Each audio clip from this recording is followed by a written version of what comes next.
Assalamualaikum warahmatullahi wabarakatuh. Perkenalkan, nama saya Muhammad Fauzan Khairul Azizi dengan NPM 2421010080, kelas A, Fakultas Syariah Hukum Keluarga Islam. Saya di sini akan menjelaskan apa itu asas hukum dan norma-norma hukum. Pengertian asas hukum. Asas hukum adalah prinsip dasar atau landasan utama dalam hukum yang menjadi pedoman dan dalam pembentukan dan pelaksanaan hukum. Asas ini memberikan arah, makna, dan tujuan bagi aturan-aturan hukum yang berlaku. Kemudian karakteristik asas hukum bersifat abstrak dan umum. Ia tidak secara langsung mengatur perilaku, tetapi menjadi dasar dalam pembuatan norma hukum. Contohnya, asas praduga tidak bersalah, asas legalitas, dan asas keadilan. Asas praduga tidak bersalah, asas legalitas, dan asas keadilan. Misalnya, asas praduga tidak bersalah menyatakan bahwa seseorang dianggap tidak bersalah sampai ada keputusan pengadilan yang menetapkan bahwasannya ia bersalah.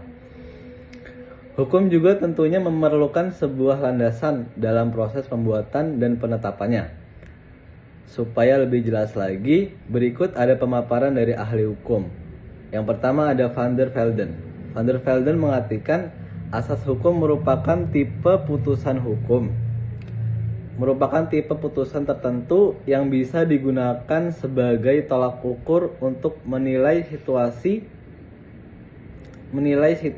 atau dipakai sebagai pedoman berperilaku. Asas hukum didasarkan pada satu nilai atau lebih yang menentukan situasi yang bernilai yang harus direalisasikan.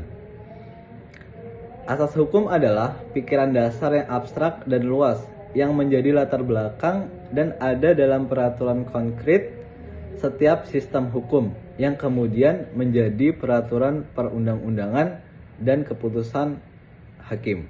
Kemudian yang kedua ada norma hukum.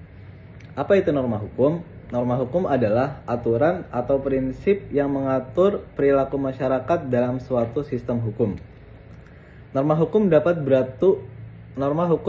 berupa peraturan tertulis, peraturan tidak tertulis. Norma hukum bersifat mengikat dan ditaati oleh seluruh elemen masyarakat, termasuk para penegak hukum dan pejabat pemerintahan. Kemudian norma hukum memiliki beberapa sifat. Yang pertama, imperatif. Imperatif adalah perintah yang harus ditaati baik larangan maupun suruhan. Kemudian yang kedua ada fakultatif, yaitu tidak mengikat atau tidak wajib dipatuhi. Norma hukum dapat mengandung isi berupa